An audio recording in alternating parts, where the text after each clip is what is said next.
Isang binibini aking namasdan, mukhang kay ganda di ko malimutan.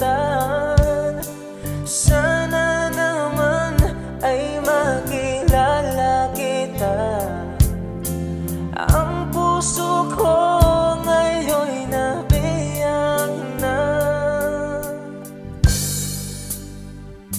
Sa tuwing nakikita kita,